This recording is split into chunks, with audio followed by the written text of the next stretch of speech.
assim, ele deixou claro, né, o quanto a filha era preciosa e o quanto ele precisava cuidar bem daquela preciosidade, né? E as minhas filhas sempre souberam disso. E aí, com a morte dele, eu tinha uma filha de 10 anos quando ele faleceu, né? E a outra tinha 16. Então, ficou um desafio para mim finalizar. A Amanda já era casada, já era adulta, né? Mas a Andressa e a Ana Gabriela ainda tinham um caminho a percorrer. Ficou...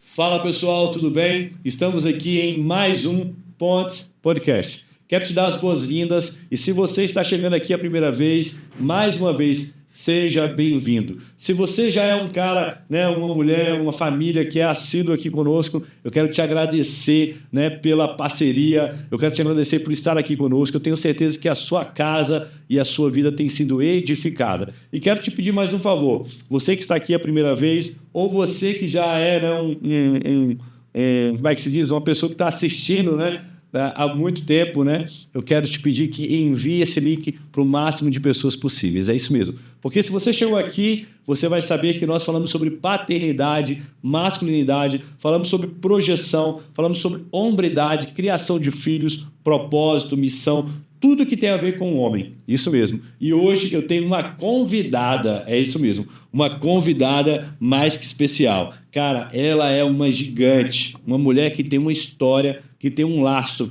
de integridade, de fidelidade, de caráter, uma mulher que realmente tem muito para nos ensinar. Nós trazemos muitos homens aqui e poucas mulheres, mas eu quero fazer um compromisso, eu vou trazer mais mulheres aqui para poder nos ensinar, porque ninguém melhor, né, muitas vezes, do que nos ensinar do que quem está do outro lado. Às vezes, nós precisamos ouvir verdades e vai nos esticar, verdades duras, de quem nós não queremos ouvir, né? Mas que vai nos esticar e nos fazer sermos homens melhores, para termos famílias melhores, filhos melhores e uma geração melhor para essa geração. Esse é o meu papel, esse é o meu intuito. Então, sem muita demora, eu quero convidar e apresentar ela, né? Eu tenho uma honra de chamar ela de amiga, de irmã. Nós já estivemos juntos em muitos projetos, muitos trabalhos, já ombramos juntos, já choramos juntos, mas a gente sorri muito mais, graças a Deus, porque, né, ela é uma mulher que tem o astral, vamos dizer assim, né, lá em cima, lá em cima. Tem bomba, tiro, guerra, mas ela está sorrindo, ela está jogando para cima, ela tem calibre para nos ensinar. Então, vamos lá. Pastora Andréia, minha irmã, mãe de 3, seja bem-vinda ao Pontes Podcast. É uma honra poder te receber, é uma honra poder ouvir, né? Ouvir eu já ouço muito, né? Já aprendo muito com você, mas te trazer aqui para que a gente possa ensinar para essas famílias, para esses homens, para essa casa. Seja bem-vinda e se apresente melhor, porque ninguém é melhor para se apresentar do que você, né? Nossa, que honra! Estou muito feliz de estar aqui. Assisto, né? Sou assídua aqui, acompanho. E como são edificantes os episódios, né? Como aprendemos com eles. E espero que esse projeto cresça cada vez mais, que você alcance muitos homens e mulheres e transforme muitas famílias através do seu conteúdo. E como você mesmo disse, né, eu sou mãe de 3 meninas, Amanda, Andressa e Ana Gabriela. A mais velha já está com 30 anos, né, a do meio 24 e a mais nova 16. Então, eu tenho filhas em todas as faixas etárias, né? Tenho experiência, né, em todas as faixas etárias aí. E hoje eu sou viúva, mas fui casada por 30 anos, né? E sou serva do Senhor, sou apaixonada pelo meu Jesus, nasci para servi-lo, para amá-lo. E além disso, eu sou administradora, sou formada em logística, tenho pós-graduação em marketing e em gestão de pessoas, né? Sou fluente em inglês. Enfim, eu tenho algumas habilidades aí extraordinárias, porque o Senhor me capacitou. Glória a Deus por isso, né? E amo pessoas, amo conversar, amo trocar ideia, amo aprender e amo ensinar. Então, acho que a vida é um presente, é uma dádiva e nós precisamos valorizar isso. É por isso que você falou, ela é autoastral. Eu acredito firmemente que nós fomos chamados aqui para fazer a diferença, para ser sal e luz, como diz a palavra. Então, se eu não salgar por onde eu passar, para que eu sirvo, né, gente? Não adianta, eu sempre costumo falar, eu nunca vou passar pela vida de alguém sem marcar a vida dessa pessoa positivamente, eu espero, né? Pelo menos essa é a minha intenção. Pelo menos. Mesmo que machuque, é pro bem, né? É pro bem, é sempre com uma boa intenção. Então, eu estou sempre disposta, né, a acrescentar algo e a aprender algo. Então, eu não posso ser insípida, eu não posso passar desapercebida, entendeu? Eu tenho que deixar a minha marca, a marca de Cristo, principalmente, né, e transformar a vida daqueles pelos quais eu passo. Então, é isso. Amo ler, sou uma leitura ávida, intensa, uma leitora, né, ávida e intensa. Eu costumo ler em torno de 3 a 4 livros por mês. Caracas! Né? Então já sei quem vai revisar meu livro, hein? Bom saber. Estou sempre buscando conhecimento. Eu acho que conhecimento move o mundo. Então, assim, move a nossa vida e move o mundo. É imprescindível que você adquira conhecimento. Leia. Isso vai ajudar você em muitas coisas. Cara, muito bom poder te conhecer. Você, de tudo que você falou e fez, você também já foi produtora, né?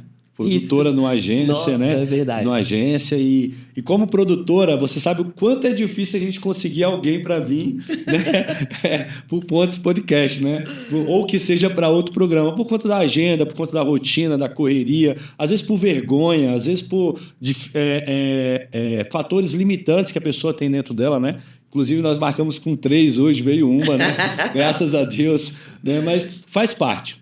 Você sabe da dificuldade, mas quando nós entendemos o poder do que nós estamos construindo, né? Nós não desistimos. Então, mais uma vez, obrigado por aceitar o convite, por estar aqui. Eu sei que foram dias cansativos, né?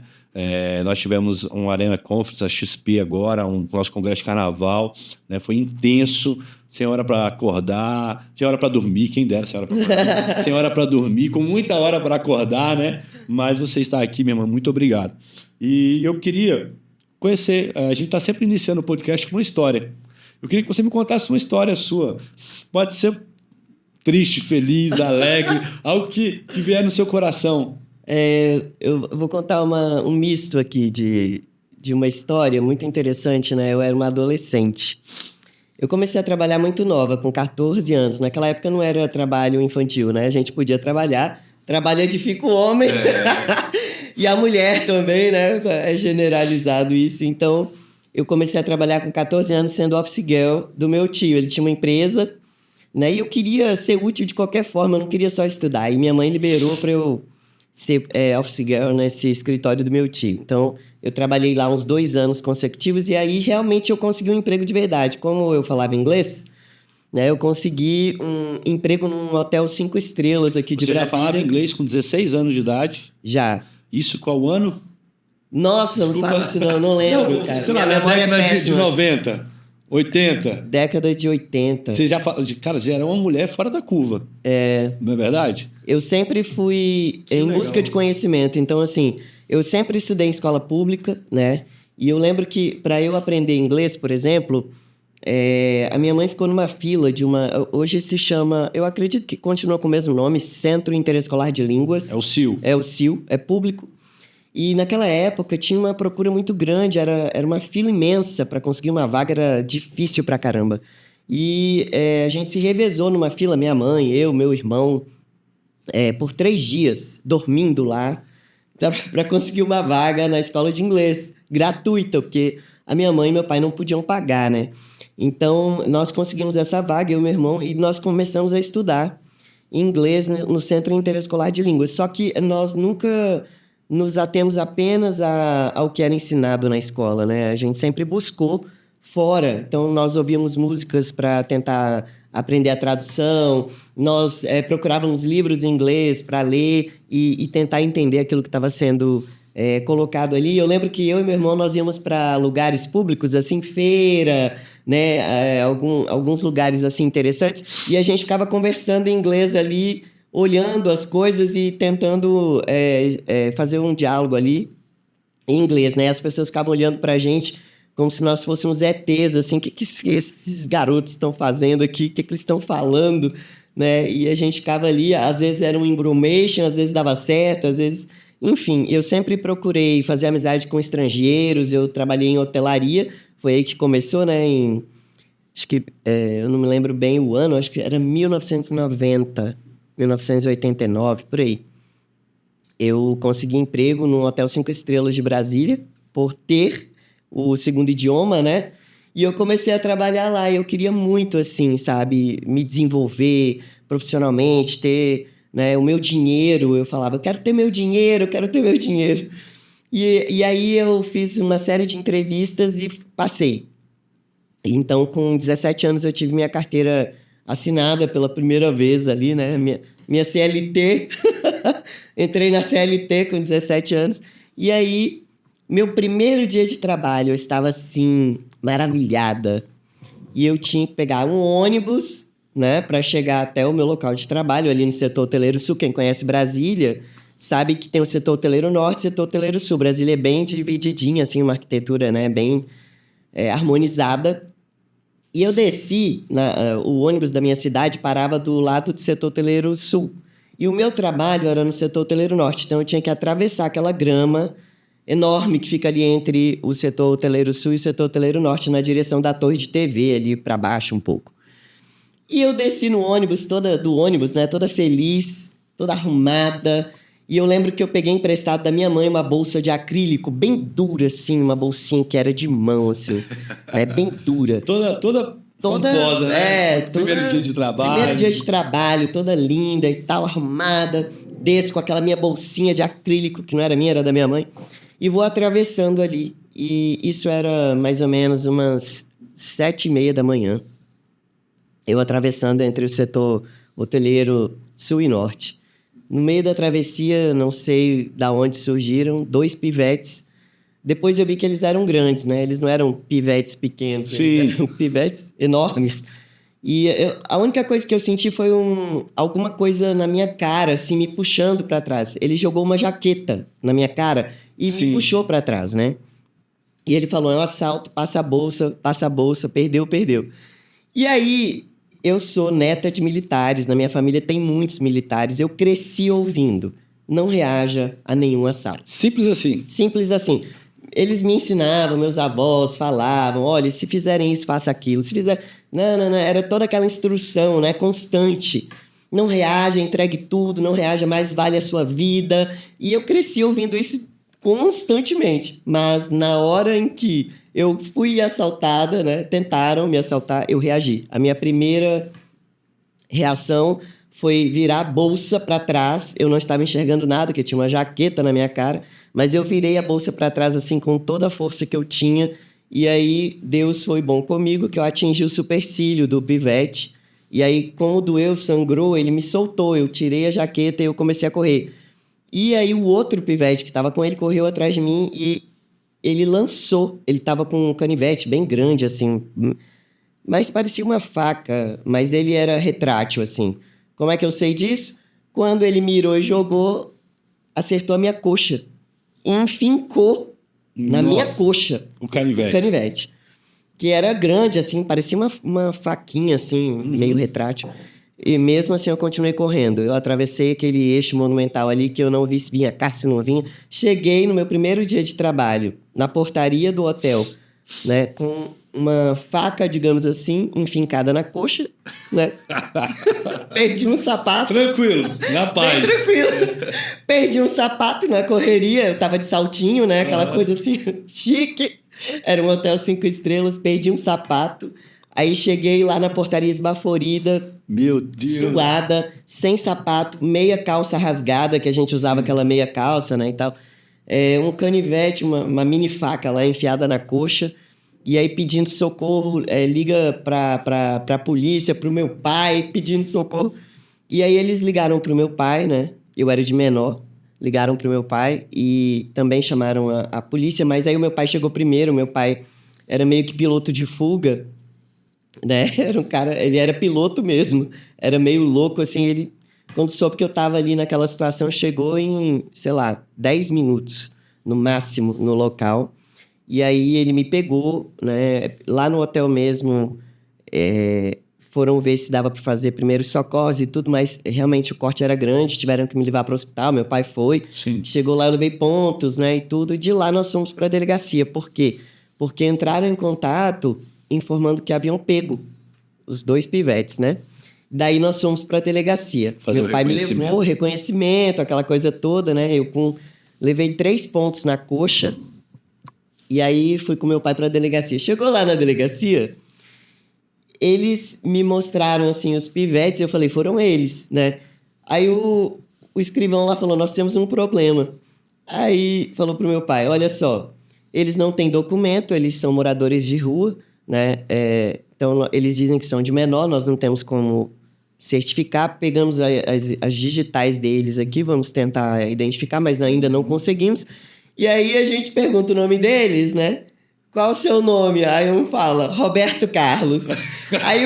E o outro, Erasmo Carlos. Ou seja, no meu primeiro dia de trabalho, houve uma tentativa de assalto com faca, ferimento e tudo pela dupla, Roberto e Erasmo. Entendeu? E assim eu comecei a minha vida, né, no trabalho. Foi o meu primeiro dia de trabalho, já foi assim, né? Como você falou, tiro, porrada e bomba. Com certeza você desistiu, né? Não foi mais trabalhar, né? Abriu mão. Não. Meu pai queria que eu saísse, né? Ele falou, não vai dar certo isso, você não precisa trabalhar. Aqui em casa nós te damos de tudo, você vai sair do trabalho. Eu falei, não vou. Que isso? Meu primeiro emprego, eu passei por várias fases seletivas, né? Eu concorri com várias pessoas, eu consegui a vaga. Eu fui competente. Eu não vou deixar esse episódio me fazer desistir, né, de algo que eu lutei tanto para conseguir. Eu vou pro trabalho. E meu pai falou, mas você vai descer na mesma parada, vai ter que atravessar o mesmo local todos os dias. E eles saíram da delegacia antes da gente.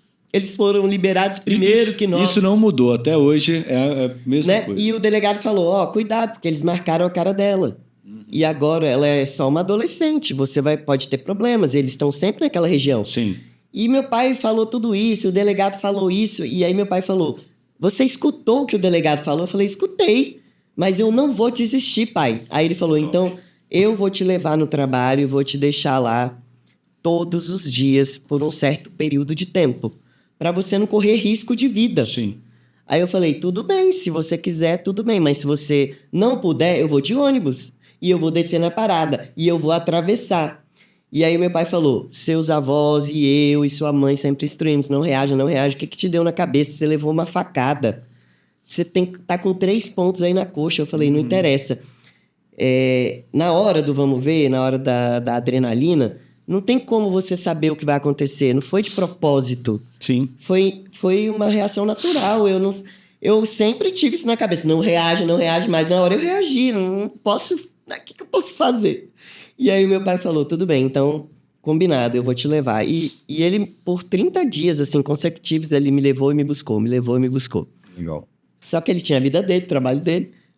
Não deu mais, né? Sim. Ele tinha que trocar as escalas dele e tudo para poder fazer isso por mim, né? E teve uma hora que não deu mais. E aí ele falou, e agora? Eu falei, agora eu vou sozinha. E eu continuei indo, né? E eu fiquei conhecidíssimo, assim, né? Lá no trabalho, porque no primeiro dia já foi aquele auê, aquele burburinho. Olha, a novata, né? Sofreu aí uma tentativa de assalto, levou uma facada, foi pro hospital, foi pra delegacia. Então, meio que todo mundo queria me conhecer. Eu virei uma atração, assim, né? Digamos, no ambiente de trabalho. Todo mundo queria conhecer a novata que começou tão bem no primeiro dia de trabalho. E que não desistiu, né? Não desisti. E que não desistiu. Isso é muito forte, porque quantas pessoas hoje desistem por muito menos, né? Nesse emprego você ficou quantos anos? Nossa, eu trabalhei nesse grupo hoteleiro por 17 anos. 17 anos. 17 anos. Daquele início ali até... Foi crescendo, foi trabalhando, foi crescendo, fui sendo promovida, né? Eu comecei como telefonista bilíngue na rede, né? E foi o meu primeiro trabalho lá. Daí eles foram vendo meu potencial, meu interesse, né? A forma como eu me comportava, e eles foram me dando oportunidades, treinamentos e etc. E aí, quando eu saí de lá, eu era gerente de hospedagem. Que forte, hein? Que fera. E esse é o poder de permanecer, né? E aí eu anotei aqui uma palavra, né? Que é sobre barreiras, né? Você não deixou as barreiras te impedir. Tanto, né? Isso vem dos seus pais também, né? Exato. Porque passar 3 dias numa fila para conseguir uma vaga, né? Eles estavam realmente olhando lá para frente, né? Eles não deixaram as barreiras do tempo, do clima, né? Da fome, do cansaço, né? Porque eles estavam olhando lá para frente. E você aprendeu isso com seus pais, né? Porque na hora que precisou, existia uma barreira física, existia uma barreira emocional. Existia, né, ali um incentivo para você procurar outro emprego, para você deixar aquilo, mas às vezes você decidiu permanecer naquilo que estava no seu coração. Isso mesmo. E isso é muito forte. Da onde vem essa força, André? Da onde a gente encontra essa força? Porque é uma força que eu acho que para você parece ser natural. É natural, assim. Mas, cara, ela foi encontrada em algum lugar. Veio de algum lugar, não é possível, não é normal. Olha, claro que eu creio, eu me converti, eu já tinha 23 anos, né? Então, tudo isso aconteceu bem antes de eu ter esse encontro com Jesus, mas a gente aprende que ele coloca em nós dons, né? Ele coloca em nós habilidades que vão fazer parte do nosso propósito, né, de vida. Então, a minha família foi uma família que me ajudou, me forjou, né? Como eu disse, é uma família de militares, então, assim, disciplina, né? Muita exigência. Eu fui criada pelo meu avô por um período que os meus pais moravam numa cidade onde não tinha escola, estava iniciando ainda a cidade, começando. Então, eles tiveram que me deixar morando com os meus avós um período, né? Para que eu pudesse estudar, pudesse... enfim, ter uma vida social, né? Porque a cidade estava começando, não tinha nada lá. E aí... eu lembro que tinha até toque de recolher, né? Meu avô era militar, era 10 horas tinha que estar na cama, entendeu? Era toque de recolher. Então tinha muita disciplina, né, na casa dos meus avós. E eu acredito que tudo isso foi me forjando, né? Vendo a resiliência dos meus avós, dos meus pais, né? A forma como eles batalhavam para construir a vida, para serem íntegros, honestos, corretos, né? Para estarem sempre fazendo a coisa certa. Isso vem muito da minha família, assim, né? E eu cresci nesse ambiente de desafio, de integridade, tive que me tornar resiliente, porque nenhuma família é perfeita, então a minha família tinha disfuncionalidades, lógico, né? Principalmente os meus pais, eles brigavam muito, eles tinham sérios problemas, assim, de relacionamento, eles casaram muito jovens, né? Minha mãe tinha 18 anos, meu pai 19, e minha mãe já me teve logo em seguida, então eram adolescentes, assim, começando a vida, né, a dois, então eles travavam batalhas, assim, né, terríveis, e não conheciam Cristo, né? Então... não tinha um apoio, né? não tinha um apoio. Então eu cresci nesse lar, assim, que era desafiador ao mesmo tempo, e isso também me forjou, né, para suportar pressão, para suportar, para ser resiliente e para aprender que se eu desistisse, né, daquilo que eu estava querendo e almejando, eu ia desistir da vida, ia desistir de concretizar sonhos, ia desistir de, né, realizar aquilo que eu tanto almejava. Então, desde cedo eu aprendi, né, tem que lutar, tem que batalhar. Então, antigamente não é igual hoje em dia, né? Que qualquer coisa é bullying, qualquer coisa é sofrimento, é choradeira, é mimimi. Naquela época a gente era forjado assim no fogo, né? Sim, sim. Não, e é muito bom porque assim, o seu pai ele quis que você parasse como um fator de proteção.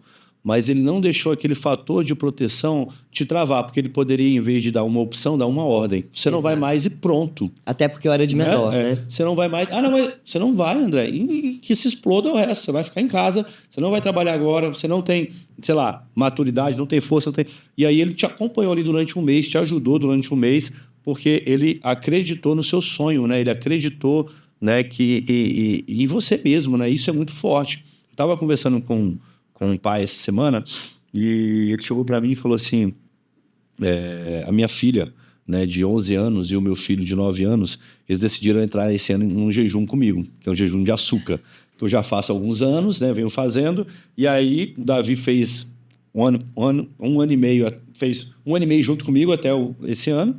E aí a Mariana, no finalzinho do ano, falou, pai, posso entrar? Pode. Aí entrou, disse que ia fazer esse ano também, o Davi topou também fazer, e eu tô junto com eles fazendo. E aí um pai chegou para mim, né, que é amigo da Mariana, e falou assim, pastor, né, a minha filha falou que ia fazer o jejum e tal, e eu não deixei não. Aí eu falei, por quê? Não, porque ela não vai dar conta. Porque ela gosta muito de doce, porque ela é doida por doce, ela não vai dar conta. E eu falei para ela, você nem ora, você nem lê a Bíblia, como é que você quer fazer um jejum? Aí eu falei para ele assim, ó, eu vejo da maneira diferente. Eu vejo de uma maneira oposta. O não, o meu filho nunca vai ouvir de mim um não. Quem tem que dizer o limite dele, para mim, é ele. Ele que tem que me dar o limite. A minha função como pai é acreditar nele. Vamos fazer? Vamos fazer. Vamos embora. Chegou um momento que ele está no limite, que ele não está dando conta, que ele não está... Eu vou deixar ele trazer para mim esse limite e nós vamos trabalhar esse limite. Entendeu? Aí eu tenho a opção de trabalhar as emoções. O que você fez desse jejum? Você fez porque estava na emoção? Você fez só porque outra pessoa fez? Vamos adaptar ele? Eu não vou deixar eles abandonarem. Mas eu vou falar assim, vamos adaptar? Vamos ajustar? O que a gente pode fazer para ajustar? Então, eu fui trabalhando e explicando isso para ele, porque hoje nós temos um senso de proteção tão grande que nós estamos castrando os nossos filhos. Nós estamos impedindo eles de terem uma experiência, entendeu? E aí eu falei para ele, ó, através do jejum que minha filha está fazendo, ela está lendo mais a Bíblia, ela está orando mais, entendeu? Ela está buscando mais a Deus. Ela se aproximou de Deus, né? Não é o contrário, entendeu? Eu sei que ao contrário seria melhor, mas talvez essa foi a ferramenta que ela precisasse, entendeu? Aí ele falou, cara, pastor, nunca tinha pensado dessa forma, Lucas, nunca tinha pensado dessa forma.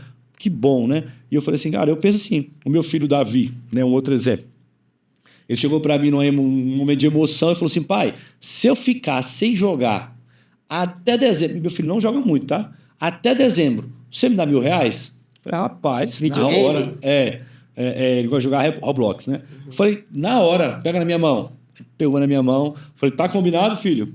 Aí ele, falei, não, pensa, filho, melhor. Aí pensou e tal, no final do dia ele, pai, você me dá R$1.000, eu fico sem jogar. Eu falei, tá combinado? Tá combinado. Beleza. Passou 3 dias, 4 dias, ele foi pensar melhor, falou assim, pai, eu quero desfazer o combinado. Eu falei, filho, homem não desfaz combinado. Você me deu sua palavra e eu te dei a minha. Já pensou se chegar... Gabriel, daí de volta. Já pensou se chegasse no final do ano e eu falasse assim, filho, eu não vou te dar os R$1.000, eu quero desfazer o combinado? E aí? O que você ia achar? Então como eu sou homem para honrar a minha palavra, você também vai ser homem para honrar a sua. E aí eu fui conversando com ele, aí ele ficou chateado, deu uma choradinha assim e tal. Aí veio a mãe, né? Amor, faz isso com o menino não. Eu falei, amor, calma, tô ensinando ele. Calma. Aí ela, não, fala para ele fazer um acordo. Vamos fazer um acordo? Vamos ajustar, ver o que a gente pode fazer para ajustar? Manda ele, calma aí que vai dar certo, entendeu? Aí ele chegou assim e falou, pai, eu não vou desistir mais, eu não quero desistir mais. Mas eu queria te pedir uma coisa. Eu posso jogar no sábado, à tarde, com os meus amigos online, durante 2 horas? Eu falei, pode, filho. Eu abro essa concessão para você. Pode ser. Pronto, ele ficou feliz, eu estou muito mais feliz, porque o que eu mais quero é que meus filhos estejam longe da tela, entendeu? Mas e tem coisas que a gente tem que gerar para vir deles, né? Então, assim, aí nós firmamos o acordo está firmado, graças a Deus, mas quantas vezes, né, nós como pais, na intenção de guardar, de proteger, de preservar, né, de não frustrar, a gente gera filhos frustrados. Exatamente. Filhos que não conseguem vencer, que não conseguem passar por um limite, né? Então, assim, isso é muito forte, porque quando você forma assim, cara, você forma filhos, pessoas que não param nas barreiras, né? Que é o ideal, porque se você não trabalha, né, as emoções e o caráter dos seus filhos, não prepara eles para a vida, eles se tornam adultos disfuncionais, né? Então, essa foi a minha grande tarefa, né, de vida, meu grande desafio, junto com meu esposo quando ele estava vivo, que era formar as nossas filhas apoiando os sonhos, né, acreditando nelas e ajudando elas a verem o mundo, enxergarem o mundo e contribuírem de alguma forma, né? Realizando os sonhos e também devolvendo, né? Em forma de dons, talentos, para o Senhor, aquilo que Ele deu para elas, né? Então, nós tivemos esse desafio. Hoje, a minha menor está com 16 anos, né? E a mais velha com 30. Então, assim, a mais velha, ela sempre foi muito empreendedora, assim. Ela sempre teve essa veia empreendedora que meio que ela puxou do pai, né? E aí eu lembro que ela, com 5 anos de idade, ela falou assim... Se quiser mais um cafezinho, você fala, Eu viu? tô aqui, esse café tá maravilhoso. Vou até tomar um pouquinho agora.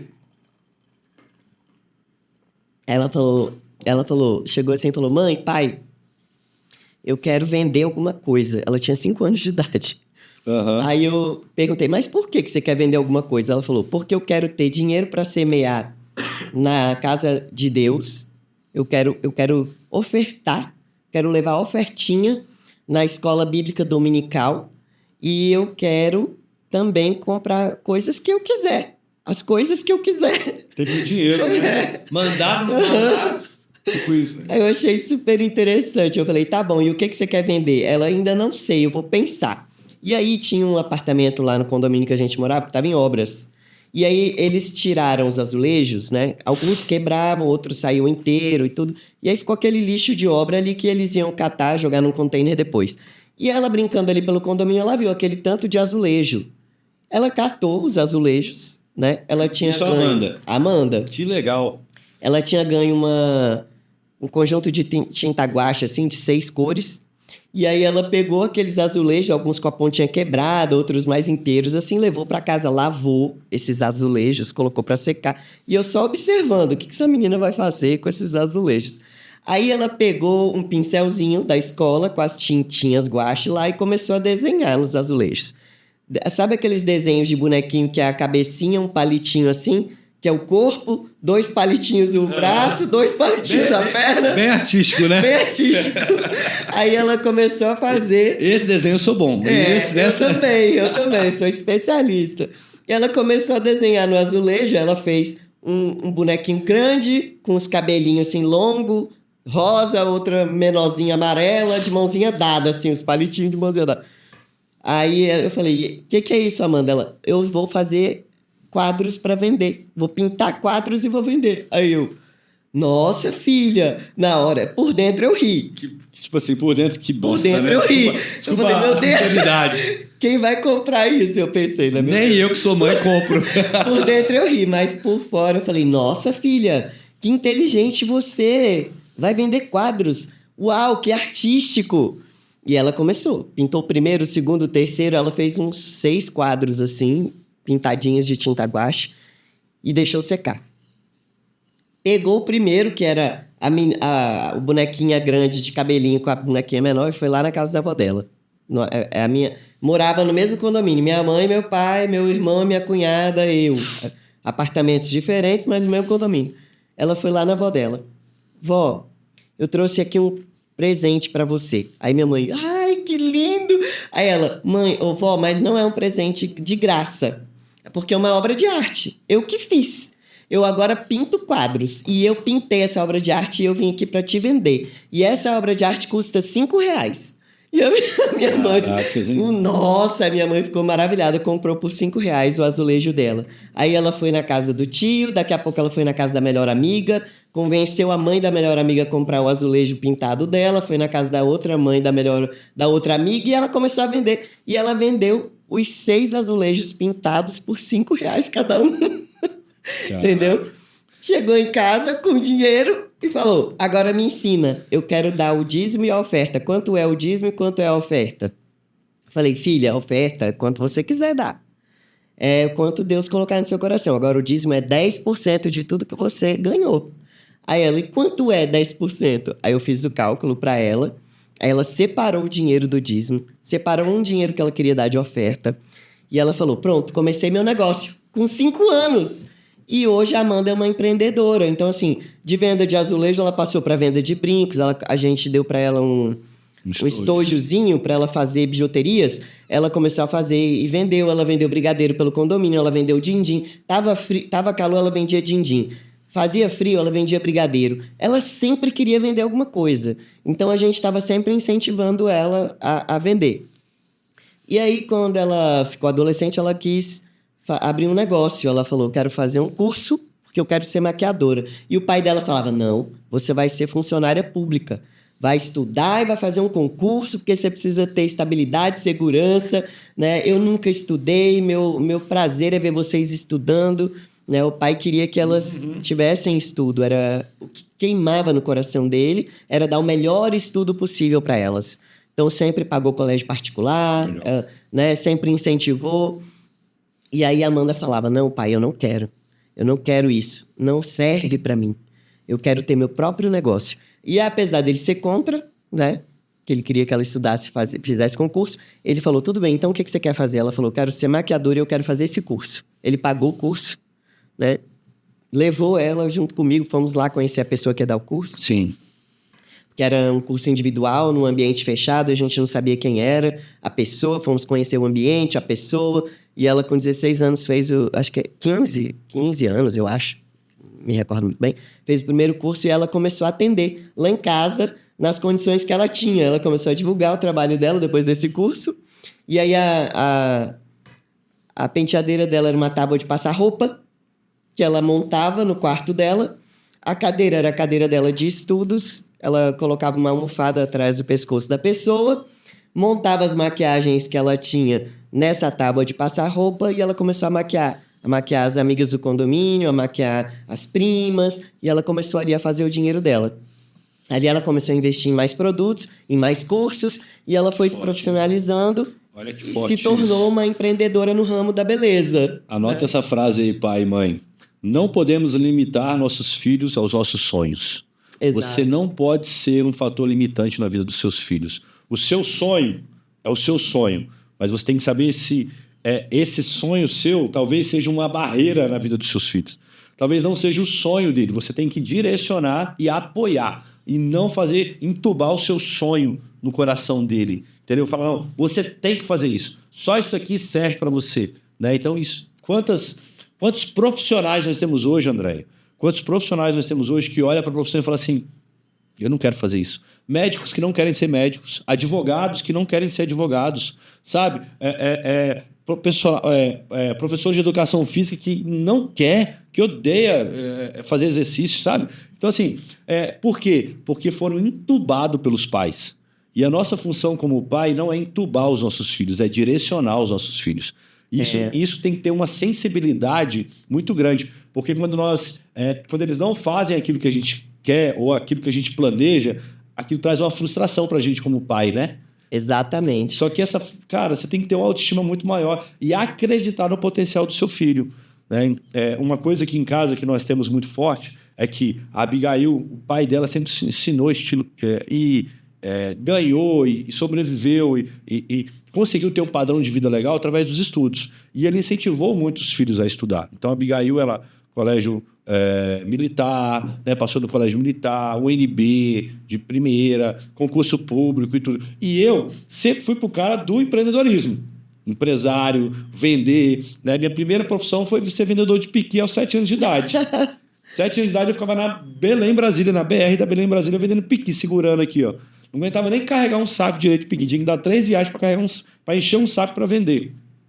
Mas foi dali que eu comprei a minha primeira bicicleta, foi dali que a gente conseguiu conquistar alguns sonhos que a gente não conseguia como família naquele momento, entendeu? Meu pai não tinha condição por outros investimentos e pelo estilo de vida nosso.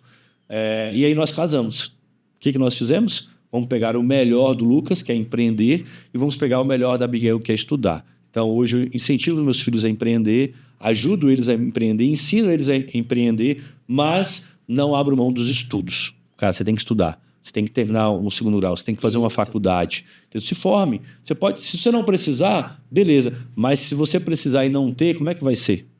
Não é verdade? E o seu marido, né, o Alvino, né? Uhum. Cara, ele foi muito sábio, porque ele podia, mais uma vez, assim como seus pais não foram assim como você, né? Tiveram a sabedoria, podia impor, falando, você vai fazer uma faculdade.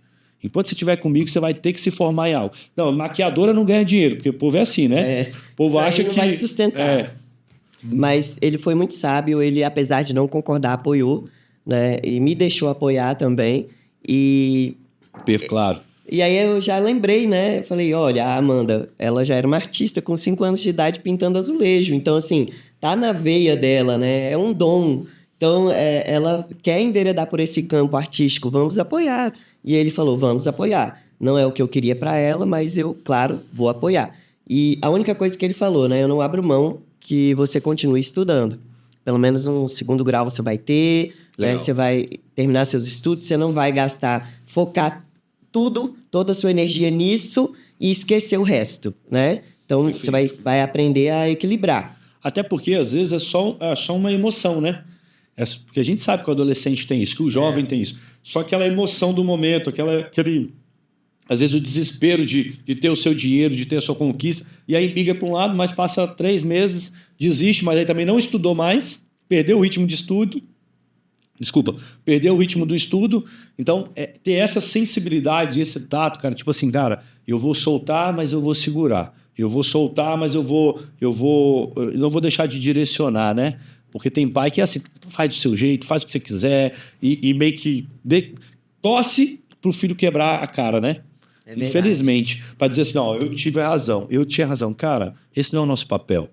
Nosso papel é direcionar. Ser apoio, direção, palavras que incentivam, né? Claro, se você vê que o caminho é um caminho equivocado, né? Como pai, você tem a obrigação, né? De exortar, de falar, olha, esse caminho é um caminho mau, é um caminho que não vai te edificar em nada, não vai te trazer benefícios, né? Mas se é algo que pode ser produtivo, incentiva, ajuda, direciona, né? Dá uma dica por causa da nossa maturidade, do nosso conhecimento. Nós podemos fazer isso, né? E já com as minhas 2 filhas, a do meio e a mais nova, é muito interessante, porque elas sempre gostaram muito de estudar, muito. E elas também são ávidas leitoras, né? Puxaram muito, assim, a mim. E aí eu lembro que elas também são muito autodidatas, assim, como eu era. Sim. Né? Busca conhecimento fora, tá sempre querendo aprender alguma coisa diferente. E eu lembro que eu tinha que comprar um livro por semana novo para elas lerem. Que legal. E se eu não fizesse isso, elas liam dicionário. Eu chegava em casa, elas estavam lendo o dicionário. E aí eu falava, gente, o que vocês estão fazendo? Lendo o dicionário. Mãe, você não comprou livros novos essa semana. Aí eu falei, tá, mas por que ler dicionário? O que agrega? Aí elas falaram, palavras novas. Nós aprendemos um novo vocabulário lendo o dicionário. Eu falei, é isso, parabéns. Estou no caminho certo. Legal. Então, se eu não tiver grana para comprar um livro novo, leiam o dicionário. Excelente. Então, elas sempre foram, assim, ávidas por conhecimento. As 2 são fluentes em inglês também. E para elas, ao contrário, né, do esforço que minha mãe fez para eu estar numa escola pública, aprendendo inglês, não tinha nenhum CIU próximo de onde a gente morava, era bem mais difícil, né? E eu não tinha condições de pagar, além da escola particular que a gente já pagava para elas estudarem, uma escola de inglês. Né? Então, elas começaram a procurar conhecimento por conta própria. E elas se tornaram fluentes, né?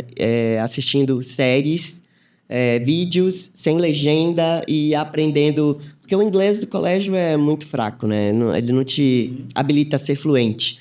Mas elas se desenvolveram, foram autodidatas, né? Então, a do meio é fluente em inglês. E a mais nova, além do inglês, ela tá no coreano. Já tem 2 anos que ela estuda coreano. Caracas, hein, Gabriel? Viu aí?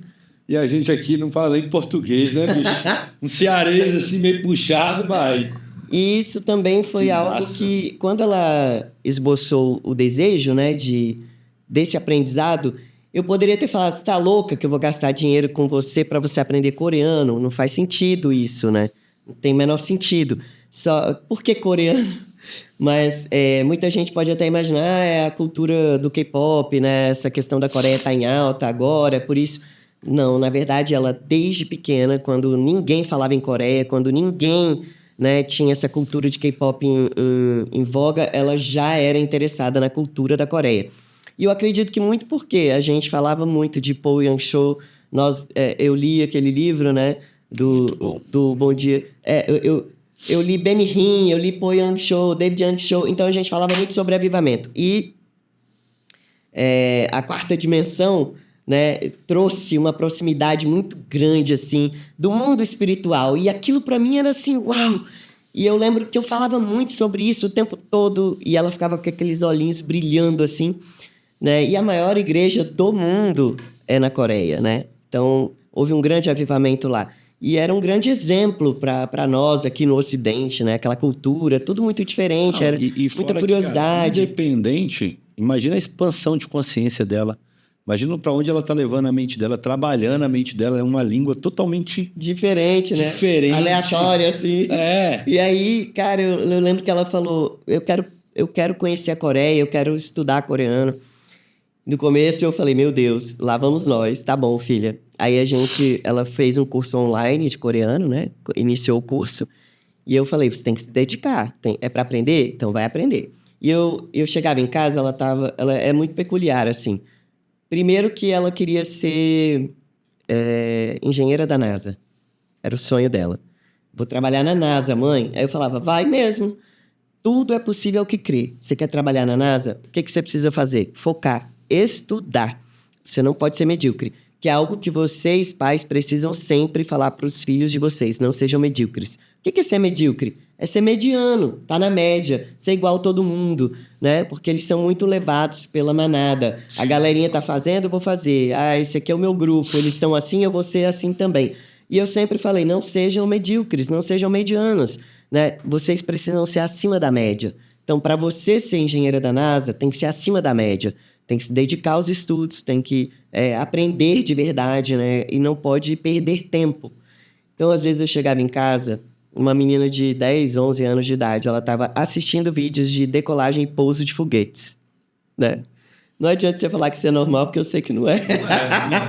Não é. Uma criança de 10, 11 anos não está interessada nisso. Mas só faz o extraordinário quem não é normal. Exatamente. Quem não é medíocre. E eu fui o quê? Eu fui a incentivadora de falar para ela, mãe, o que você quer? O que você quer ser, criança? Engenheira da NASA. Você é louca? Você mora no Brasil, você tá num país de terceiro mundo, a gente não tem dinheiro. Como é que você vai ser engenheira da NASA? Eu poderia ter falado isso, como muitos pais fazem e matam os sonhos dos seus filhos. Tem um filme que eu lembrei aqui agora, que muitos já devem ter assistido. Se você não assistiu, não vou falar para você parar tudo agora, porque a gente ainda tá no podcast, né? Mas assim que acabar o podcast, procure, baixe, vai no Netflix que tem ali na Amazon, com certeza deve ter, e que chama A Procura da Felicidade.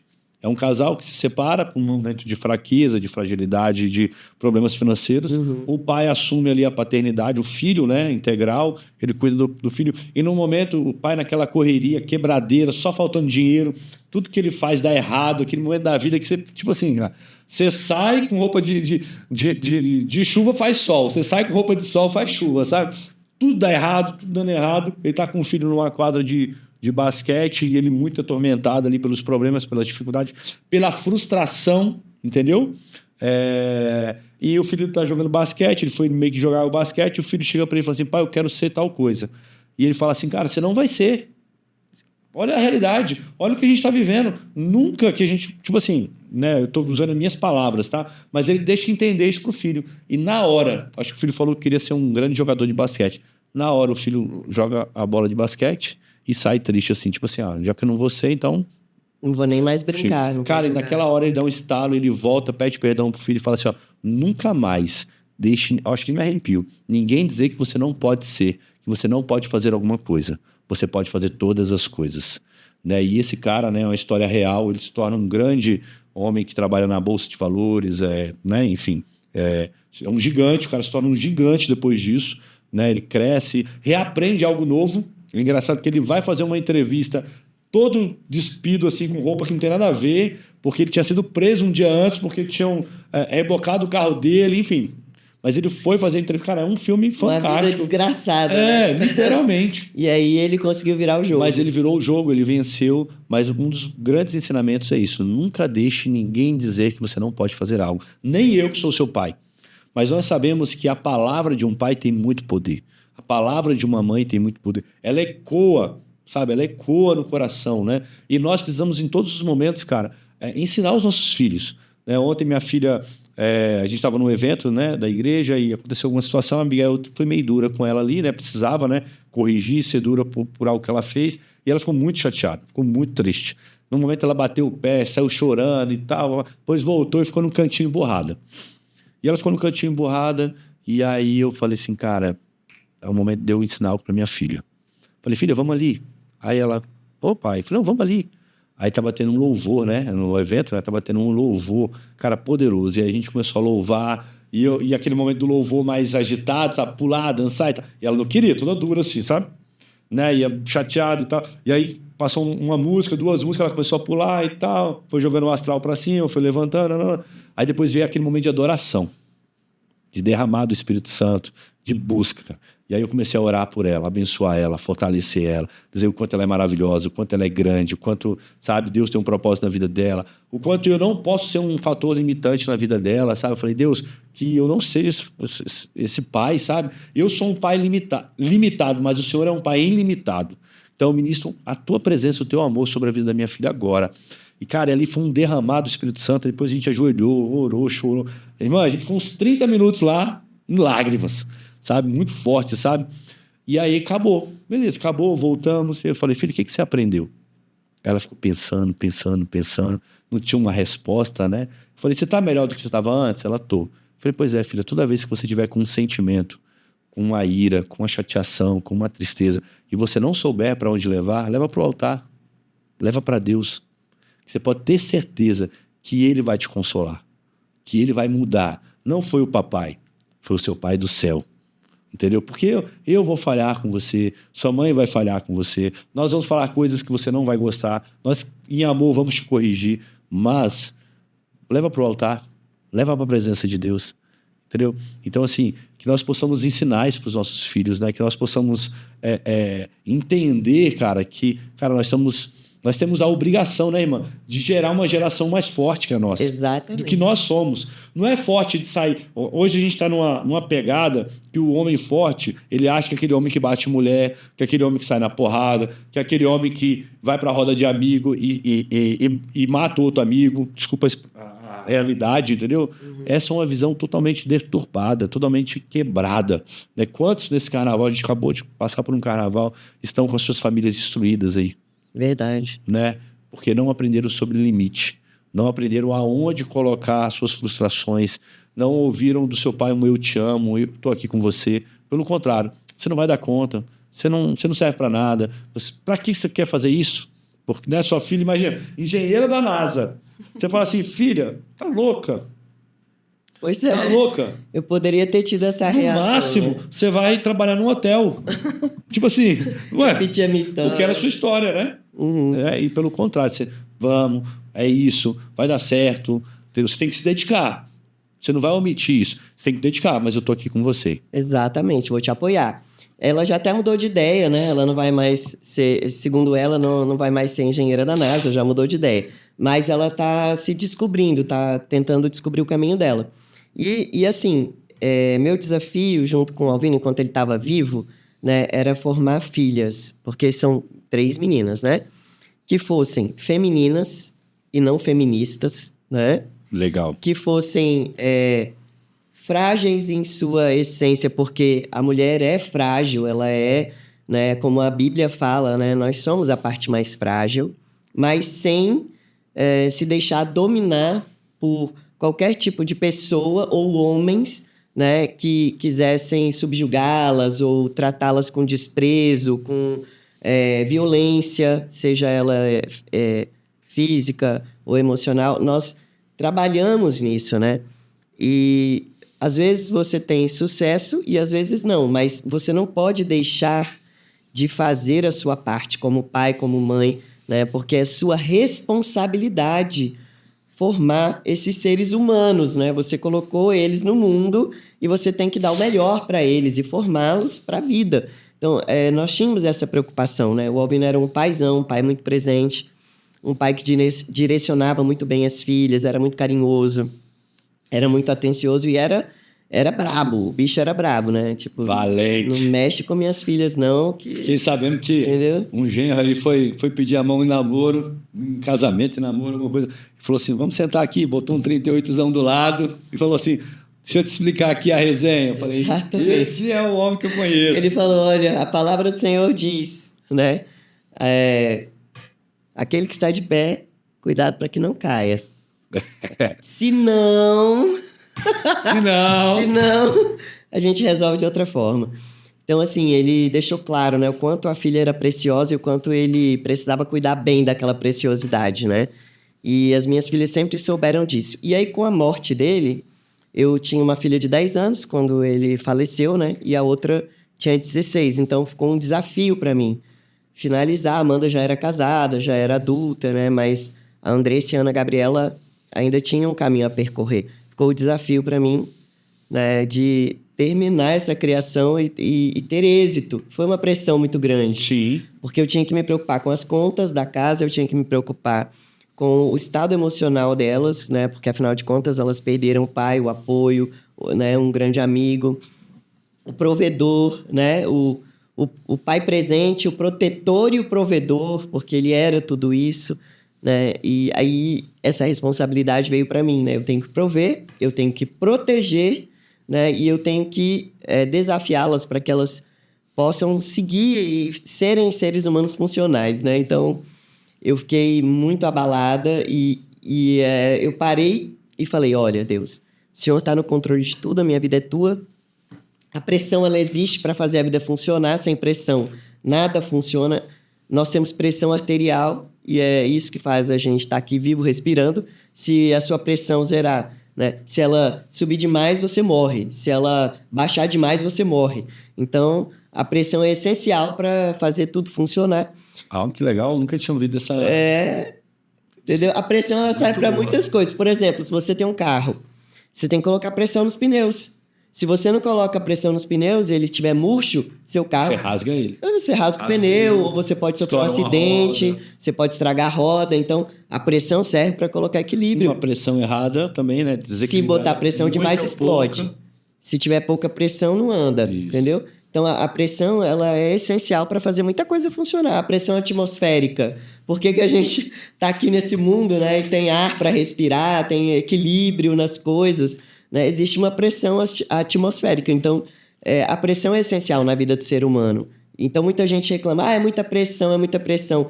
Não, busca o equilíbrio na pressão, porque a pressão é essencial, ela é necessária. Então naquele momento eu me vi num ambiente de muita pressão, eu preciso dar conta disso, né? Eu não posso falhar. Então eu fui buscar o equilíbrio nessa pressão em quem? Em Cristo Jesus. Meu Senhor e meu Salvador. Cara, não tem como você achar que você vai dar conta sozinho. Não dá, você não foi feito para isso. Você precisa dessa conexão com o divino, com o espiritual, com o Altíssimo Deus, o Criador de todas as coisas. Eu falei, tá bom, Senhor, minha vida é tua, o Senhor resolveu que era hora de levar meu marido, e ele foi morar na glória. Amém? Por isso, Deus me deu, Deus levou. Bendito seja o nome do Senhor. Em momento algum, né, eu murmurei por isso. Eu briguei com Deus, mas eu não murmurei. Né? Então, eu falei, poxa, Deus, eu lutei pra caramba pra ter um casamento bom, pra esse cara estar liberto, pra ser um homem de Deus. Né? Eu orei, eu jejuei, eu paguei um preço altíssimo. A pressão foi grande. E agora, quando ele tá lindo, cheiroso, maravilhoso, tô no auge do meu casamento, melhor parte da história. Já sendo criadas, né? Assim, ó, vai tocar sua vida já. O senhor vem e fala, Dende, pá! Põe um ponto final na minha história. Poxa, Senhor, o que é isso? O que o Senhor quer com isso? Então, eu orava, né? Chorava e falava, e agora? E aí Deus falou claramente para mim, eu sou o pai que elas precisam. Né? E você não precisa se preocupar, você não está sozinha, eu estou contigo. Cada passo que você der, eu estarei ali e não vai te faltar nada. Amém. E eu passei a viver milagres sobrenaturais. Eu já vivia muitos milagres, né? Eu sou uma mulher de muita fé. Para quem não sabe, quero deixar isso claro aqui. A fé é o que me move, a fé em Cristo Jesus é o que me move, é o que me mantém de pé. Então, eu sou uma mulher de muita fé. E essa fé me levou a uma conexão ainda mais próxima, né, com Deus. Eu já era muito entregue, buscava muito, assim, eu não dou um passo se o Senhor não estiver comigo, eu sou uma mulher de oração. Meu horário preferido de orar é 3 da manhã. Aí Tá mais livre a conexão, né? Não, os meus dormindo. discípulos sempre perguntavam, pastora, por que 3 da manhã? Eu falava, a fila é menor, cara. Entendeu? Boa. Hora 3 da manhã que a fila é menor, quem é? Tem muito pouca gente nesse horário, né? Aqui no Brasil, pelo menos, falando com Deus, né? Então eu sempre brinquei isso, mas é o horário preferido, assim. Eu tenho uma forte conexão com esse horário em oração. E eu busquei muito ali de Deus, né? E Deus foi me direcionando, me pautando e falando, olha, essa pressão que você está sofrendo, ela vai te fazer melhor a cada dia. E você vai encontrar o equilíbrio dessa pressão em mim. Não se afaste, né, das palavras da minha lei. Medite nelas de noite, assim como está escrito. E você vai encontrar saída. Então, assim, a partir da morte do meu marido até hoje, eu tenho vivido milagres sobrenaturais. Milagres inexplicáveis, só Deus mesmo, sabe? Em todas as áreas, mas principalmente na financeira. Por quê? Porque o principal provedor da minha casa se foi, né? Ele quem era o comandante nessa área, ele quem resolvia tudo. E eu, meu dinheiro era só para os supérfluos, para os extras. Afinal, 3 mulheres em casa, né? O gasto é grande. É salão, é unha, cabelo, é roupa, né? É viagens, né? Então, meu dinheiro contribuía com isso. E é algo muito interessante que Deus falou para mim. Ele fez o trabalho dele direitinho. Deus falou isso para mim no meu coração. Sim. Então não se preocupe, elas saberão, né, o que devem fazer. Os valores que ele ensinou, né, as lições que ele deu vão ecoar. Amém, eu creio. No coração e na mente delas. Então eu fiquei mais tranquilo quando Deus começou a confirmar isso no meu coração e eu comecei a equilibrar a pressão, né, através da oração, da busca em Deus, e eu comecei a ver o agir de Deus, né, na vida das minhas filhas, me dando sabedoria para conduzir. E aí a minha do meio, assim, é uma coisa que já está em nós, eu creio que isso é... Eu já ouvi várias palavras sobre isso, de homens de Deus, assim, maravilhosos, né? E eles falam, quando tem algo que não sai da sua mente, né, que bate forte no seu coração, faz parte do seu propósito. E tem algo que nunca saiu da minha mente, que desde quando eu era adolescente, por isso eu quis fazer inglês, né? Fui fazer francês também. Eu não falo fluente francês, mas eu entendo bastante. Eu tô limitada, né, no falar, mas eu entendo. Ainda. Eu viajei para a França algumas vezes. Legal. E aí eu pude perceber que eu ainda compreendo, né, o francês na sua essência, né? Mas é algo que eu posso, claro, buscar e me reconectar e aprender e desenvolver. Mas o que eu entendi? Que eu sempre quis sair do Brasil. Isso sempre queimou no meu coração. Eu sempre tive esse desejo, esse anseio, né? E em diversos momentos, países diferentes queimavam no meu coração. E isso perpetuou na minha geração. As minhas filhas, né? Principalmente a do meio e a mais nova, elas têm isso, queima no coração delas. E a do meio, após 1 ano do falecimento do pai, ela falou, mãe, eu quero ir embora do país. Aí eu falei, você quer? Então você vai. Vou fazer tudo o que tiver ao meu alcance para você realizar o seu sonho. E aí a gente começou a planejar. E quando ela fez 18 anos, né, logo em seguida, ela já foi para Portugal. Ela mora lá hoje. Já tem 4 anos que ela mora em Portugal, né? E está construindo a vida dela fora, né?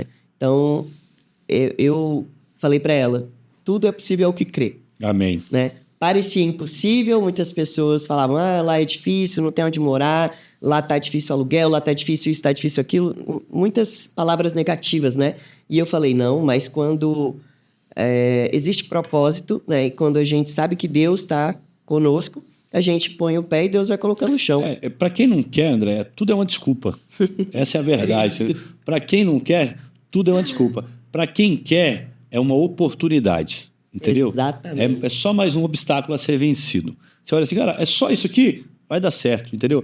E para quem, ainda mais para quem quer e tá debaixo de uma palavra, debaixo de uma promessa, entende quem é Deus na sua vida, você fala assim, cara, não existe barreira, não existe país, não existe localidade geográfica que vai me limitar. Exatamente. Entendeu? Não existe isso.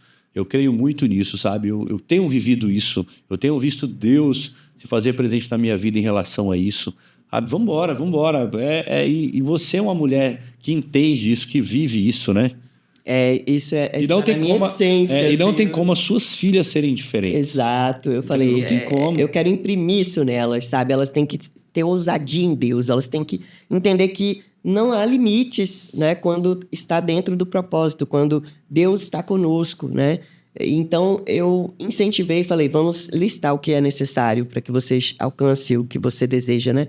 Então, ela se preparou, eu fui junto, claro, cheguei lá, Deus moveu tudo, foi assim, ó, para conseguir apartamento, foi tudo, lugar bom. Tudo que era difícil.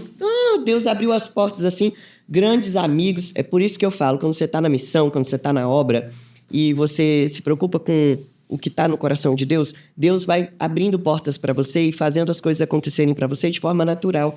Quando você cuida do que é dele, ele cuida do que é seu.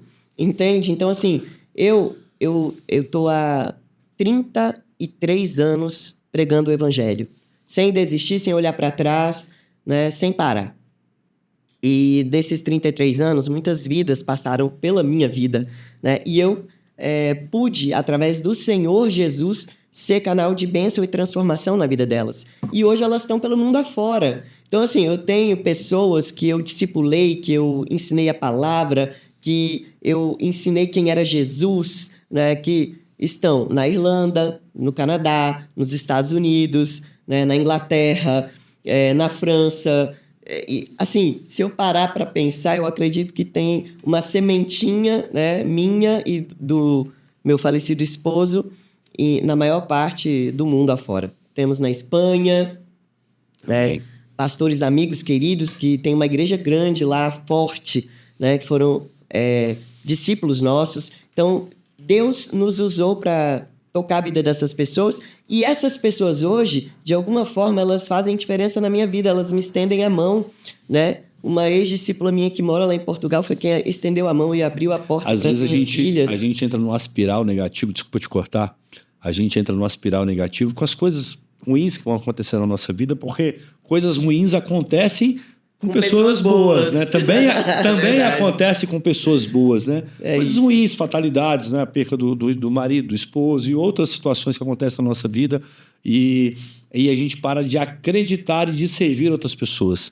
Mas quando você não deixa a sua essência, não deixa de ser quem você é, cara, a gente entende, cara, lá na frente, você está colhendo sementes de 30 anos atrás, de 25 anos atrás, de 20 anos atrás, de 10 sabe? anos. De acreditar em pessoas, né?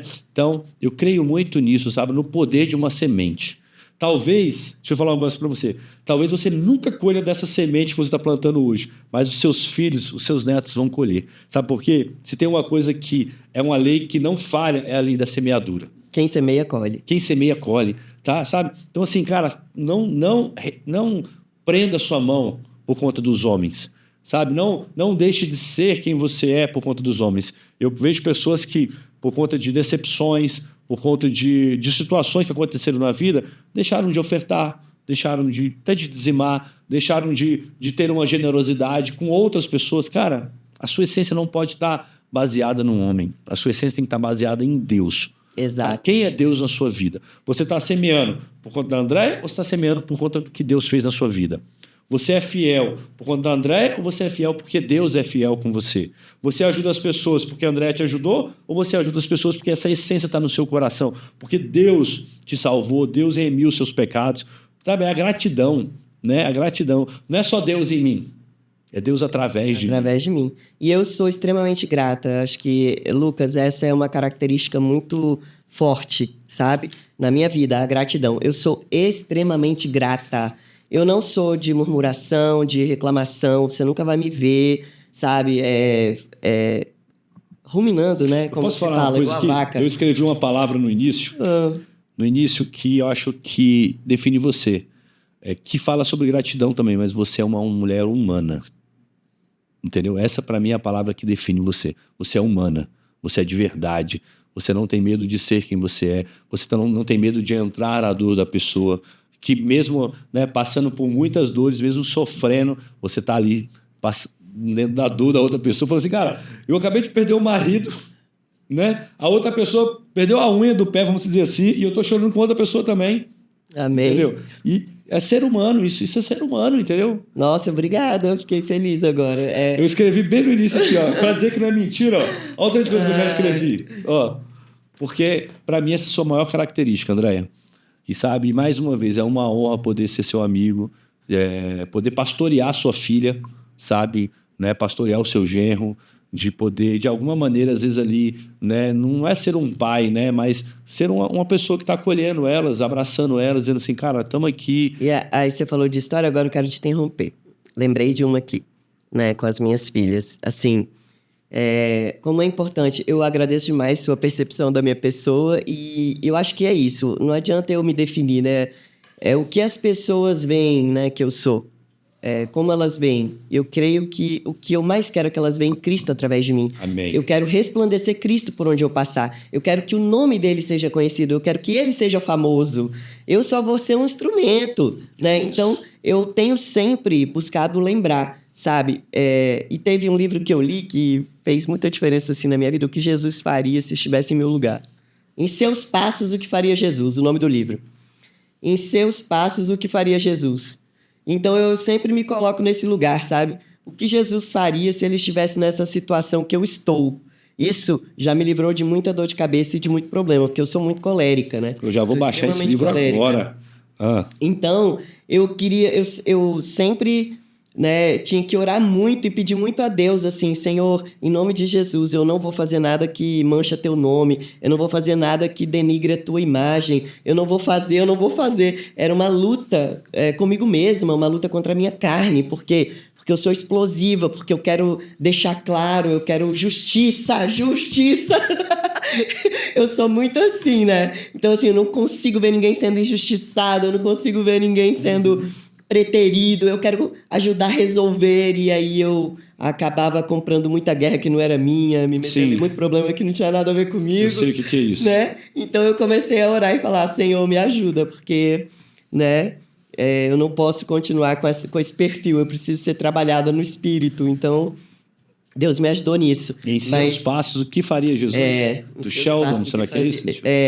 Em seus passos, o que faria Jesus? Isso aí. Esse aí, né? Exatamente. Então, assim, cuidado, né? Você está representando Cristo nessa terra. Então, eu sempre me preocupo com isso, sabe?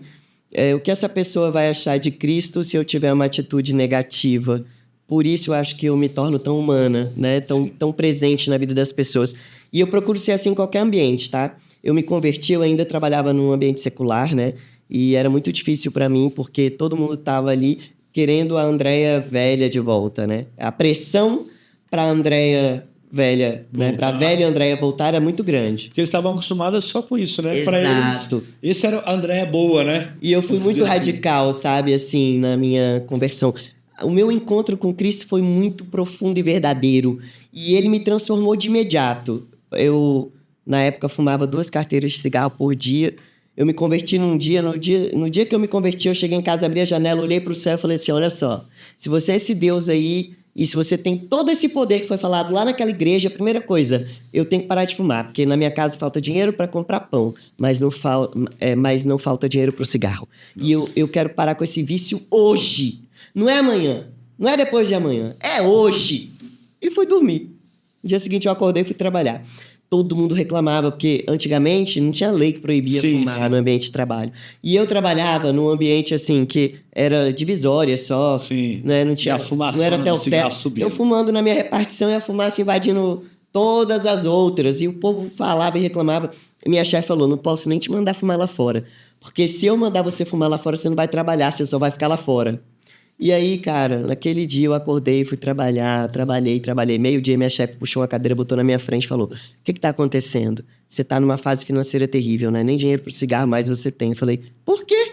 Aí ela falou, não fumou nenhum até agora? Meio-dia. Você é uma caipora, fuma um atrás do outro. Aí eu corri no armário, peguei minha bolsa, abri e mostrei pra ela. 2 maços de cigarro lacrado aqui, ó. Sabe por que eu não fumei e nem vou fumar mais? Porque eu conheci um tal de JC, meu irmão. Esse cara mudou a minha vida. Aí ela, que isso? Você é casada? Que JC é esse? Aí eu falei, cara, Jesus Cristo, ele é demais. Nossa, eu soltei fogos, eu ri. Eu chorei, foi uma emoção, assim, um misto de emoções naquela hora, porque ali eu me dei conta, não fumei! Esse Deus me libertou. E pronto, bastou isso. Eu comecei a propagar o evangelho ali, naquela repartição, eu comecei a pregar para todo mundo, e aí eu não tenho vergonha nenhuma de ser quem eu sou. Né? Nem quando eu era errada, né? Nem quando eu estava errada, nem quando eu estava no mundo, e nem depois que o Senhor começou a me consertar, depois que eu comecei a entender, né, a grandeza de Deus e o que Ele podia fazer na vida das pessoas. Então, eu sempre abri a minha boca e preguei por onde eu passei. E a história com você que eu lembrei, voltando aqui, né, que eu pulei, quando o Alvino morreu, a gente estava na pandemia, ele morreu de Covid, né? E a gente estava na pandemia. E aí a Ana Gabriela, minha filha mais nova, eu creio que ela ficou um pouco traumatizada e ela só andava de máscara, né? A questão da pandemia já havia passado e para todo lugar que ela ia, ela só ia de máscara, né? Você vai lembrar disso. E ela não tirava aquela máscara por nada, por nada. Então ela é uma menina muito bonita, né? Sempre gostou de maquiagem, como a irmã mais velha e tudo. Ela se maquiava e colocava máscara. Eu ia para o shopping com ela de máscara, para a igreja com ela de máscara. Ninguém mais estava usando máscara. Esse período já tinha passado e ela de máscara.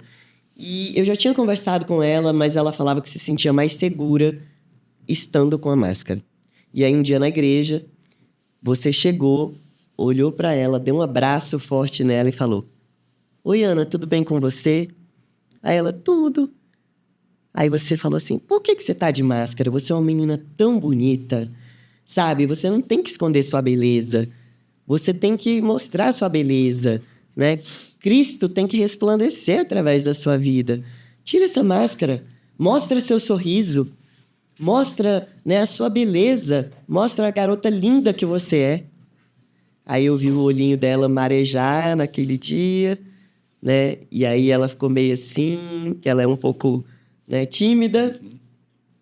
Daí ela tirou a máscara e a partir daquele dia, nunca mais ela usou máscara. Glória a Deus. Então você foi um instrumento de Deus, né, na vida da minha filha mais nova, como você é da mais velha, né? A do meio não teve tempo de ter muito contato contigo, que está lá em Portugal, né? Mas você é o pastor da minha filha mais velha, do meu genro, e você tem essa história marcante com a minha filha, sabe, mais nova. Então, assim, glória a Deus pela sua vida, por esse trabalho, por esse podcast, porque eu sei que transforma vidas, né? Não desista, não pare, persevere, continue, porque a internet entra onde a gente menos espera, onde a gente menos imagina. É verdade. Então eu sei que, de repente, se você está passando aí por uma situação limite, né, com a sua família, com os seus filhos, você precisa de apoio, a pressão está grande, né? Cristo nos ensina que nós precisamos de irmãos, né? Precisamos de pessoas que agregam, pessoas que nos levantam, que nos estendem a mão. Então, assim, nesse período eu nunca estive sozinha. Eu pude contar com os meus irmãos em Cristo, né? Com os meus bispos, pude contar com a igreja. A igreja foi fundamental durante todo esse processo de luto que eu passei, que eu enfrentei, né? Para que eu conseguisse superar essa pressão. Para que eu não pirasse na pressão, para que eu não jogasse a toalha, para que eu não abrisse mão de tudo, para que eu não me tornasse uma pessoa amarga. Jesus Cristo, né, em primeiro lugar, e a comunhão. Não é à toa que Cristo deixou a igreja. Amém. A igreja é essencial para formação de caráter, para ser lixa, né, na nossa vida, porque assim como o ferro afia o ferro, um irmão afia outro irmão. Nem sempre é bom, né? Às vezes é uma confusão, às vezes dá uma confusão ali, tem, né? Às vezes sai faísca, né? Sai faísca, é aquela coisa louca, mas tudo é aprendizado, tudo é crescimento, sabe? E essa convivência, essa comunhão é essencial. Nós nos tornamos pessoas mais fortes, mais firmes e pessoas melhores. Amém, glória a Deus. Jesus, ele equaliza a pressão, né? Exatamente. Né? A igreja, né? Jesus, através da igreja, dos irmãos, ele não diminui a pressão, mas ele equaliza a pressão, né? Ele te ajuda a segurar a onda ali. Não, tu não vai pirar não, calma. Né? Às vezes tinha dia que eu falava assim, não vou conseguir. Tinha dia que na minha oração eu não conseguia falar. Eu não tinha palavras para descrever a dor que eu estava sentindo. Eu só chorava.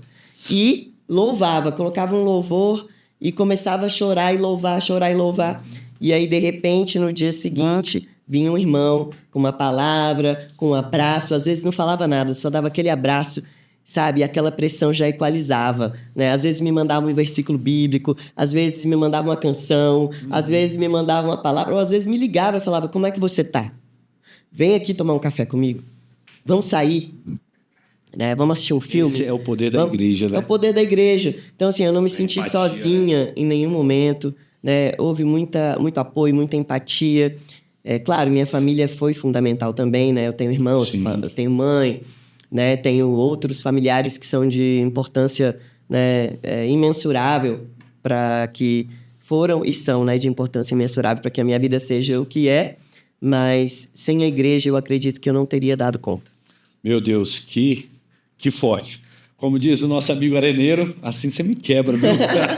Que história. Eu lembro desse episódio com a sua filha.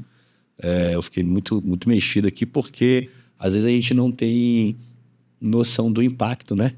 A gente faz ali, a gente sabe que Deus está nos usando, a gente sabe que... Às vezes nem sabe que Deus está usando, a gente faz porque está no nosso coração, né? Mas a gente não tem a noção do impacto, porque eu não sabia da história antes e não sabia da história depois, né? Eu lembro do que eu fiz na hora, né? Daquilo que estava no meu coração, do que eu fiz na hora. Glória a Deus, obrigado por contar essa história, porque eu acho que isso edifica a gente e mostra o quanto nós podemos realmente ainda ser mais ousados, porque quantas vezes a gente sente algo no coração e a gente se limita, né? A gente se limita na nossa humanidade, na nossa dificuldade, no nosso eu, né? E a gente fica calado. Mas glória a Deus, amo as suas filhas, amo a sua vida, sua família, sua casa. Nós temos uma aliança de irmãos mesmo, parceiros. Nós já choramos muito juntos, já guerreamos muito. E como eu falei no início, né? Graças a Deus a gente sorri muito mais. Até nas pendengas, né? Como diz o outro, é se lascando e sorrindo, né? A gente está sempre ali. Isso nos faz realmente ser quem nós somos. Minha irmã, vamos para o final. Deixe as suas considerações finais e vamos embora. A gente tem que gravar outro, já era. Muita história, né? Já era. Cara, são 33 anos com Cristo Jesus. Essa caminhada tem muitos milagres para contar, muita história, muita gente boa que faz parte dessa história. E eu creio que pode edificar muita gente. Mas por hoje, o que eu quero dizer para você que está aí acompanhando a gente, né? Primeiro, saiba que você precisa conhecer Cristo Jesus. Se você ainda não conhece, esse é o primeiro passo que você precisa dar. Ele é essencial para uma vida plena. Não existe plenitude sem Cristo. Não existe plenitude, felicidade, né? Todo mundo fala, eu quero ser feliz, quero ser feliz. A vida da gente não é uma felicidade plena, né? De circunstâncias terrenas e humanas, mas é uma felicidade plena celestial. Então, por dentro, quando você está, né, com essa força de Cristo, essa força motriz, né, essa equalização de pressão, digamos assim, né, com o Espírito Santo ali, você ouvindo a voz, a direção de Deus, isso ajuda você a caminhar, né, melhor, a ter sabedoria nas suas decisões, e você precisa disso. Se você é pai, se você é mãe, você precisa ter sabedoria na criação dos seus filhos, para que eles se tornem seres humanos funcionais nessa terra, para que eles contribuam com a sociedade de forma positiva, né, para que eles sejam pessoas que espalhem o bem, que reproduzam o bem, né? E se você ainda não é pai, não é mãe, aprende, porque o dia quando você for, você já sabe qual é o melhor caminho, né? O caminho que você precisa trilhar para ter sucesso. E Deus, ele tem um projeto e um propósito para a vida de cada um de nós. Então, às vezes não, eu tenho convicção disso. Todas as pressões que você enfrentar, todas as perdas, né? Claro que muitas são consequências das suas próprias escolhas, mas Cristo tem um projeto, ele tem um propósito, né? E ele não erra, né? Então, ele é infalível, imutável. Ele é o alfa, o ômega, o início, o fim. Ele é o todo-poderoso Criador do céu e da terra. Então, ele não erra. Amém. Ele não é homem para mentir, amém, nem filho do homem para retroceder no que ele disse. Ele não é como os seres humanos, né? Ele não é. É isso. Então, cada palavra que Deus liberou, se foi Deus que liberou, ela vai se concretizar. E você precisa se firmar nisso. Firma na rocha. Caminha com Cristo. Seja um homem ou uma mulher de fé. Procure ter intimidade com Ele. Ouça a voz dele. Porque mesmo nas suas piores circunstâncias, nas suas piores perdas, nos seus maiores problemas, né? Quando você estiver lá no fundo do poço, muitas mãos vão ser estendidas para te puxar e vai ter a luz de Cristo para te iluminar. Você vai achar uma saída, você vai achar um caminho, né? E esse caminho vai te levantar, vai te erguer. E o propósito que Deus tem para você vai se cumprir. Se foi Ele quem falou, vai se cumprir, em nome de Jesus. Então fica firme nas promessas, firme na palavra, firme na fé, né? Sem retroceder, sem olhar para trás, sem se desviar. É isso. Amém? Em nome de Jesus. Glória a Deus. Minha irmã, muito obrigado mais uma vez pela sua presença. É uma honra poder te receber aqui, ó. O podcast, geralmente, eu estou segurando 1 hora. A gente já está 1h30 aqui. E a vontade era nem acabar, entendeu? Era continuar. Mas eu sei como é que é a audiência, a gente sabe também do seu tempo. Nós vamos gravar outra aí com outros conteúdos. E, como o André falou, né? Tem zilhões aí de histórias e de ensinamentos para nós. Nós sabemos que não existe uma maneira de você cortar um atalho, mas se existe uma maneira, é com as histórias, com os ensinamentos de quem já passou por lá, né? De quem já passou pelo aquele caminho, pode nos ensinar, ó, tem um buraco ali, tem uma dificuldade ali, aqui tem uma pessoa que pode ajudar, e isso faz toda a diferença. Você que ficou conosco aqui, muito obrigado pela sua parceria, muito obrigado por estar aqui conosco. Mais uma vez, eu quero te pedir um favor, comenta, curte e compartilhe esse episódio, né? A sua ajuda é essencial. Não pegue esse conteúdo só para você. Você pode ser um multiplicador de tudo que nós vivemos aqui. Imagina, eu tenho certeza que você teve ensinamentos, insights, teve palavras que vão te ajudar, né? Que está na sua mente. E você pode multiplicar isso. Como? Nesse momento, compartilhando esse podcast. Manda nos seus grupos, manda para os seus amigos. Curta, comenta. Por que curtir e comentar? Porque quando você comenta e curte, você está falando aqui para os... Como é que fala o nome dos negócios? Para o aplicativo. Você está falando para o YouTube. Para o algoritmo. Esse nome bonito. Você está falando para o algoritmo assim, cara, esse podcast é muito massa. Todo mundo tem que assistir. E aí ele vai distribuir para mais pessoas. Amém? Deus te abençoe, te guarde, te fortaleça. Vamos para cima. Sexta que vem nós temos mais. Um abraço. Obrigado.